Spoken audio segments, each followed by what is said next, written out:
here, nowadays romance and lust has been given a civilized name of love. Youngsters are doing uncivilized and immoral things in the name of love. And then the biggest fight of this generation with parents is that they have fallen in love with someone while parents want them to get married somewhere else. In this context, what are your comments about love and arranged marriage? Uh, Obviously, Sharia does not allow you to fall in love the way youngsters get it done today. Obviously, you're not supposed to intermingle with ghair mahram, uh, men or women. And obviously, when the youngsters tell their parents that we've fallen in love, it means that they've been talking to to another boy or a girl. And obviously, things have gone much further than that, which is not permitted by the Sharia. That's point one. Point two, uh, it has to be a real balance. And the opinion I'm giving now is keeping in mind the current state of affairs, the current times. Suppose you get your son or daughter telling you this, be very patient, be very tolerant, and see if the boy, the other side, where your child wants to get married, is compatible family-wise, status-wise, uh, the matter of kuf in Islam, where uh, it is desired that you do see the family the other boy or the girl belongs to, the background, the status, because if there's a big difference in these, the chances are that after once the marriage has been done, there'll be conflict, and eventually uh, there's going to be breaking of the marriage, which we see often today. Because what happens is that our children, uh, being infatuated, I'd say, and with the environment or with this intermingling of the opposite sex, uh, they're so overwhelmed with the infatuation that at that time they're blinded to the fact that life is not, your life partner is someone whom you're going to be there for the next 40, 50 years. So there are many more things to be watched. Just looks are not enough, and so on and so forth. So parents also have to be a little tolerant. If there's room of compatible and there's compatibility, I think the parents should consider this point. And because as far as Islam is concerned, although as I said, it's absolutely prohibited for uh, opposite sex to intermingle. That's there. But if for any reason a boy just wants to marry someone, it's not prohibited. In fact, on the other hand, in an arranged marriage, for example, if the boy or the girl is not ready or not willing, so that is prohibited by Islam.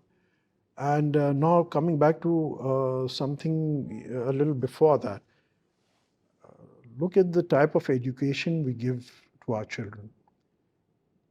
And this is like, generally, maybe there are exceptions, but we send them to co-ed schools where intermingling parties are encouraged, and our sole criteria of success is that our children are going to be excellent in English, and what's the difference whether there are girls and boys together. And what happens is that, do remember, this is human nature. Attraction of the opposite sex is very normal. So by the time they've come into the A levels or graduation, so they're so attracted. But for that, to get them to this point, we as parents have been responsible for it. We've not been mentoring them correctly. I'm sorry, but that's the truth. I remember I went to grammar school, which was a co-ed institution, but uh, because the family values were so strong at the house. At that time, we didn't have mobile phones, of course, so there were landlines, and I remember there was no. It was not even on the table that a girl would call on the landline. And I just remember I was in my A-levels, and some girl, I don't know how she got my number, she just called to ask about homework or something. And the next day I went to her and said, oh, please don't call me again at home. Whatever you want to discuss at the school. Because I know my family background, and I was, mentally I had no problems with that. So we have to mentor our children in such a way that even if we send them to any school, we got to, you know, groom them in such a way. Now the problem is that throughout we bring them up, and we encourage the liberalism, and then they see liberalism in our lives, and eventually when they, you know, they're actually doing whatever we've taught them, whatever environment we've given them. So जब वो result आता है, when we get to that, and then we start cribbing, why is the boy wanting to marry someone or the girl wanting to marry someone? We are to be blamed, point one. But as I said, having said that,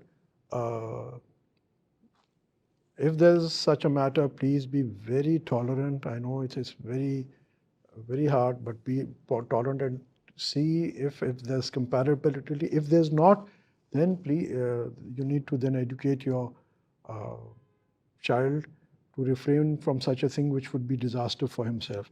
Similarly, for arranged marriage, again here parents should also see the likes and dislikes of their children. Marriage may be arranged. My marriage was arranged, and alhamdulillah, I'm extremely happy. And but I'm sure even at that time, knowing my nature, knowing my views, my parents found a compatible girl for me. So again, I would prefer arranged marriage generally. I mean, please. But again, as I said, it's not binding as far as Islam is concerned. What is binding is that intermingling for boys and girls and coming into contact and then going on and on and on in a relationship which is absolutely haram. So that is absolutely not allowed.